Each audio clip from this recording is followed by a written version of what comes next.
Hello friends, welcome to SSC coaching centre. दोस्तों, आज के वीडियो में हम आपके लिए नंबर एनालॉजी के क्वेश्चन लेकर के आए हैं। आज मैं नंबर एनालॉजी का क्वेश्चन बहुत दिनों के बाद लेकर के आ रहा हूं, क्योंकि ये क्वेश्चन मुझे ऐसे लगे कि जो आपको बताना बहुत जरूरी है। अगर मैं ये क्वेश्चन आपको अभी होमवर्क के लिए दे दूं या आपसे कहूं कि आप मुझे इस क्वेश्चन को 1 मिनट के अंदर करके बताओ, तो क्या आप करके बता पाओगे? क्योंकि हमें एग्जाम के लिए 1 मिनट से भी कम का समय मिलता है, और हम उसमें अगर नहीं कर पाते हैं तो हम क्वालिफाई नहीं कर पाते हैं, हम पीछे रह जाते हैं। एग्जाम की तैयारी के लिए हमें कोई भी प्रश्न 1 मिनट से कम समय में करना होता है।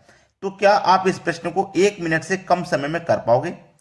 आपने क्या सोच लिया कि भाई ये है मेरा 5 का स्क्वायर और ये है मेरा 7 का स्क्वायर, लेकिन ये तो मेरा किसी भी संख्या का स्क्वायर नहीं है। अगर मैं ऑप्शन में देखूंगा तो ऑप्शन में भी कोई भी संख्या स्क्वायर वाली नहीं है। बस यही कंफ्यूजन हो गया। अगर आपने ध्यान से देखा होता तो आपको यह मालूम हो जाता कि ये जो मेरा 37 है, ये 6 का स्क्वायर प्लस 1 है कि नहीं भाई? 6 का स्क्वायर 36 और प्लस उसमें 1 कर देंगे तो 37 हो जाएगा। बात क्लियर हो गई। अब यहां पे मैं किस संख्या का स्क्वायर प्लस 1 करूं? मैं किस संख्या का स्क्वायर प्लस 1 करूं? देखिए, यहां पे मेरा 5 था ना, पहले 5 के बाद में मैंने 6 लिया, यानी कि 5 में 1 जोड़ करके। ऐसे अब मेरे पास 7 है तो 7 में भी मैं क्या करूं, 1 जोड़ करके ले लूं। तो 7 में 1 जोड़ करके ले लूंगा मैं 8, यानी कि 8 का स्क्वायर प्लस 1। तो 8 का स्क्वायर कितना होता है? 64। उसमें अगर हम कर देंगे प्लस 1 तो हमको मिल जाएगा 65। ये हो जाएगा प्रश्न का बिल्कुल सही जवाब, जो कि सी ऑप्शन में। अब आप मुझे यह बता दीजिए कि कितने बच्चे ऐसे हैं जिन्होंने 1 मिनट से कम समय में सबसे पहले कर लिया था। वो कमेंट कर दें फास्ट। ठीक है, कमेंट करने में कभी पीछे नहीं रहो। आपने अगर किया है तो बता दीजिए, अगर नहीं भी कर पाए हो तो भी बताया करिए, जिससे कि हमें ये आइडिया लग जाएगा कि बच्चे अभी बहुत कमजोर हैं, बताने की जरूरत है, यानी कि और कम से कम समय में बताने की हम आपको कोशिश करेंगे। ठीक है, अगर आप ये कहेंगे कि सर हमसे नहीं हो पाया था 1 मिनट में, तो हम क्या करेंगे, और शॉर्ट तरीके से बताने की कोशिश करेंगे आपको, इसलिए जरूर बताया करें। ठीक है दोस्तों, चलिए अब देखते हैं अगला क्वेश्चन। अगला प्रश्न है, 6 का रिलेशन 72 से है तो 8 का रिलेशन किस संख्या से रहेगा? देखिएगा ध्यान से। आपको क्या करना है कि 6 से 72 बनाना है। अगर आपने बना लिया तो बिल्कुल वही लॉजिक लगा करके 8 से ये क्वेश्चन मार्क वाली संख्या पता कर लेंगे। अगर आप ऐसा सोच रहे हैं कि आपके पास 6 है, 6 का आप कर दो स्क्वायर तो 36 हो जाएगा, और 72 बनाने के लिए 36 का दोगुना कर देंगे तो 72 आपको मिल जाएगा। आपने बिल्कुल इस तरीके से सोचा, कोई गलती नहीं है। आप सोच सकते हो बिल्कुल 72 बन रहा है। 6 का स्क्वायर यानी कि जो पहली संख्या है उसका स्क्वायर करके हमने दो गुना कर दिया। ऐसे अब मेरा 8 है तो मैं यहां पर क्या करूंगा, बिल्कुल ऐसे ही सोचूंगा, 8 का स्क्वायर करूं 64, और जो स्क्वायर आया है उसका दो गुना, तो मैं 64 का यहां क्या करूंगा, दो गुना। तो 64 का जब मैं दो गुना करूंगा तो 128 मिलेगा मुझे, और जब मैं ऑप्शन में देखता हूं तो मुझे 128 कहीं पे भी नहीं मिलता। तो इसका मतलब ये तरीका गलत है, ये लॉजिक गलत आ रहा है, बिल्कुल इससे आंसर नहीं मिल रहा। ये लॉजिक हमारा बिल्कुल गलत है। ठीक है, कोई दूसरी लॉजिक से बनेगा। 6 से 72 और कैसे बन सकता है? अगर मैं 6 का मल्टीप्लाई 12 से कर दूं, 12 छिंग 72, तो यहां पे भी मैं मल्टीप्लाई 12 से ही करूंगा, तो 12 अट्ठे कितना होता है, 96। अब 96 भी ऑप्शन में होना चाहिए। 96 आपको देखिए थर्ड ऑप्शन यानी कि सी ऑप्शन में दे रखा है, तो मिल गया। आपने ये लॉजिक लगाया था, ये भी सही था, इस लॉजिक से भी आंसर आते हैं, लेकिन यहां पे ये लॉजिक फॉलो नहीं हुआ। यहां मल्टीप्लाई वाला लॉजिक फॉलो हुआ। सीधे 6 का मल्टीप्लाई 12 से करो तो 72, और 8 का मल्टीप्लाई 12 से करो तो 96 आपको मिल जाएगा। क्लियर है ना? चलिए अब देखते हैं अगला सवाल। अगला प्रश्न है 12, 35, 16 क्वेश्चन मार्क। अगर मैं 12 से 35 बनाने के लिए जाऊंगा तो नहीं बनेगा। एक तरीका है बनाने का, 12 का मल्टीप्लाई 3 से कर दूं 36, -1 कर दूं तो 35। अगर मैं वही तरीका यहां पे लगाता हूं, ठीक है, तो 16 कमल पे भी 3 से करूंगा, 16 तेरे 48, और -1 करूंगा तो 47 आना चाहिए, जो कि हमारे ऑप्शन में नहीं है। नहीं है ना? तो मल्टीप्लाई 3 -1 वाला जो लॉजिक है वो भी यहां पे फॉलो नहीं हो रहा। तो चलिए कोई दूसरा लॉजिक फॉलो हो सकता है। यहां पे देखो, आप इन संख्याओं के अलग अलग फैक्टर कर सकते हैं।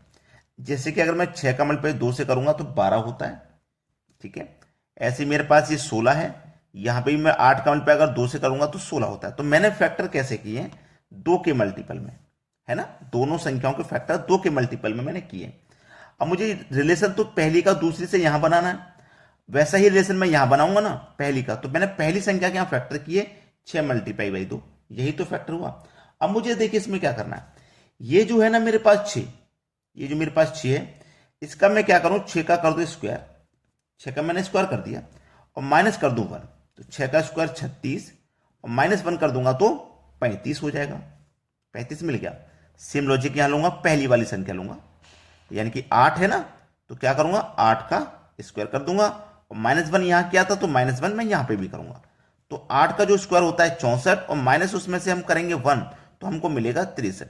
यानी कि प्रश्न का जवाब यही होना चाहिए। ऑप्शन में देखिए 63 डी ऑप्शन में दिया गया, डी ऑप्शन हो जाएगा प्रश्न का बिल्कुल सही जवाब। सभी को क्लियर हो गया ना। चलिए अब देखते हैं अगला प्रश्न। अगला प्रश्न है एक है 8 9 क्वेश्चन मार्क, बहुत अच्छा सवाल। ऑप्शन की तरफ जाएंगे तो थोड़ी बड़ी संख्या आपको मिलेंगी। अब आपको मैं एक चीज बता दूं, अगर आपने ध्यान से देख लिया तो तुरंत पहचान जाओगे कि ये 2 की पावर 3 है और ये क्या है 3 की पावर 2 है। पहचान पाए या नहीं पहचान पाए? टाइम लगा कि आपको? नहीं लगा, पहचान लिया आपने आसानी से। लेकिन एक चीज समझ में नहीं आई कि यहां पे पावर 3 है और यहां पे पावर 2 है, या तो पावर 2 यहां भी होती यहां भी होती, इस तरीके से होना चाहिए था। कोई बात नहीं, मैं रिलेशन बनाने की कोशिश करता हूं, ठीक है। देखो पहले पावर 2 होगी, फिर पावर 3, फिर पावर 2, फिर पावर 3, इस तरीके से बनाने की कोशिश करेंगे। तो यहां पे पहले पावर 2 रखेंगे, तो कौन सी संख्या ऐसी है जिसकी पावर 2 रखने से 1 मिलेगा? तो 1 की पावर 2 रखने से हमको 1 मिलेगा, ठीक है। चलिए 1 2 3 4 रखूंगा मैं, पावर 2 था फिर 3 हो गया, फिर 2 हो गया तो फिर 3 हो जाएगा, ठीक है, फिर 3 हो जाएगा। तो 4 की पावर 3 का मान कितना होता है भाई? 64 होता है, मुझे तो इतना पता है, और 64 ही आपके पहले ऑप्शन में दिया गया है, तो ये आपके सवाल का बिल्कुल सही जवाब हो जाएगा। अब देखेंगे अगला प्रश्न। अगला प्रश्न है 24 60 120 क्वेश्चन मार्क, बहुत ही इंपॉर्टेंट क्वेश्चन। आपको 24 से बनाना रहेगा 60, क्या बना पाओगे? चलिए एक तरीका तो है, अगर आप 24 कमल पे 2 से करें तो 48 हो जाएगा, और 60 बनाने के लिए उसमें 12 जोड़ दें। 24 कमल पे 2 से करेंगे तो 48 हो जाएगा, और उसमें अगर आप 12 जोड़ देंगे तो आपको 60 मिल जाएगा। ये लॉजिक तो सीधा सीधा समझ में आ रहा है, सेम टू सेम यही लॉजिक लगना चाहिए भाई यहां पे भी, यानी कि मल्टीप्लाई 2, ठीक है, मल्टीप्लाई को 2। अब यहां पे देखो 120 कमल पे मैं 2 से करूंगा तो ये हो जाएगा 240। अब देखो मैंने यहां पे 12 जोड़ा था, अगर मैं यहां पे भी 12 जोड़ूंगा तो 252 हो जाएगा। 252 तो किसी भी ऑप्शन में नहीं है, तो भाई फिर क्या करना चाहिए? फिर हमें थोड़ा सा और दिमाग इस्तेमाल करना है अपना, कि हमने यहां पे जो 12 जोड़ा था ना, वो इस 24 का आधा जोड़ा था, इस 24 का आधा, पहली संख्या का आधा। तो यहां पे भी मैं क्या करूंगा, इस पहली संख्या का आधा जोड़ूंगा, यानी कि 120 का आधा 60 हो जाएगा, मतलब 60 जोड़ूंगा। तो 240 में मुझे कितना जोड़ना है? 60 जोड़ना है, तो 240 में 60 जोड़ेंगे 300 हो जाएगा भाई, है कि नहीं? बी ऑप्शन सही जवाब हो गया। तो अगर मैं इस सवाल को नहीं बताता, अभी होमवर्क के लिए दे देता, या फिर बिल्कुल बताता ही नहीं, तो आप कितना समय ले लेते इस एग्जाम में?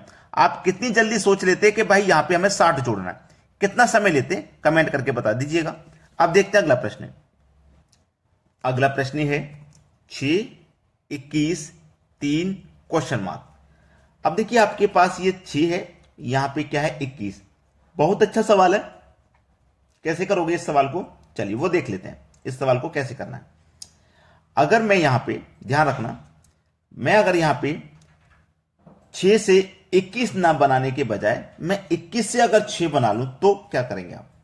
अगर मैं यहां पे 6 से 21 नहीं बनाता, 21 से 6 बना लूं, ठीक है, या फिर 6 से 21 बना लूं, क्या बनेगा? देखिएगा ऐसा प्रश्न आपके सामने आ गया है कि मैं इसे अगर आपको करने के लिए दे दूं तो शायद आप नहीं कर पाओगे। 99% बच्चे इस प्रश्न को लेकर कंफ्यूज हैं। जब कंफ्यूज हैं तभी तो मैं आपको कराने के लिए लेकर के आया हूं, ताकि आपका कंफ्यूजन खत्म हो जाए, ठीक है। चलिए मैं क्या करूंगा, 3 का पावर 3 करूंगा, और 3 की पावर 3 का मान कितना होता है भाई? 27 होता है। इस 27 में से मैं क्या करूंगा, 6 को माइनस कर दूंगा, तो मुझे क्या मिलेगा? 21 मिलेगा। बात क्लियर है? समझ में आ गया? यहां पे मैंने क्या किया, 3 की पावर 3 का मान 27 होता है, उसमें से -6 को घटा दिया तो मुझे 21 मिला। अब मैं यहां पे क्या करूंगा, यहां पे मैं करूंगा 4 की पावर 3। 4 की पावर 3 का मान 64 होता है, माइनस उसमें से 3 करेंगे तो हमें 61 मिलेगा। देखो यहां मेरे पास पहली संख्या 6 थी ना, मैंने 6 को माइनस कर दिया।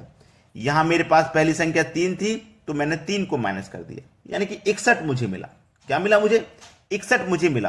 तो 61 मेरा कहां दिया गया है? डी ऑप्शन में दिया गया है। यह प्रश्न का बिल्कुल सही जवाब। अब देखेंगे अगला प्रश्न। अगला प्रश्न है 35 4 39 क्वेश्चन मार्क। मैं नंबर एनालॉजी के सभी क्वेश्चन लॉजिकली लेकर के आ रहा हूं, तो आप यहां पे इस क्वेश्चन का आंसर मुझे दीजिएगा, क्योंकि मैंने आपको बहुत सारे प्रश्न बता दिए लॉजिकल जो आपसे नहीं बनते थे। एक प्रश्न मैं उससे होमवर्क के लिए दूंगा, तो आप उस पर मेहनत करोगे, प्रैक्टिस करोगे, तो आपको आसानी से समझ में आ जाएगा। ठीक है, अगर आप चाहो तो मैं इसका आंसर भी आपको बता देता हूं कि इसका आंसर क्या है। ठीक है, आपको अगर आंसर चाहिए कि मैंने सही किया है या गलत किया है, तो देखिए सी ऑप्शन 20 इस प्रश्न का सही जवाब है। अब कितने बच्चों का 20 आ रहा है? अब कितने बच्चों का 20 आ रहा है, उन्होंने सही कैलकुलेशन किया, जिनका 20 नहीं आ रहा है उन्होंने गलत किया। समझ लीजिए, आंसर भी मैंने आपको बता दिया। तो अभी आप इस पे थोड़ी मेहनत करके सॉल्यूशन निकालिए। अगर आपका सही आ जाए तो कमेंट कर दीजिएगा। ठीक है दोस्तों, धन्यवाद।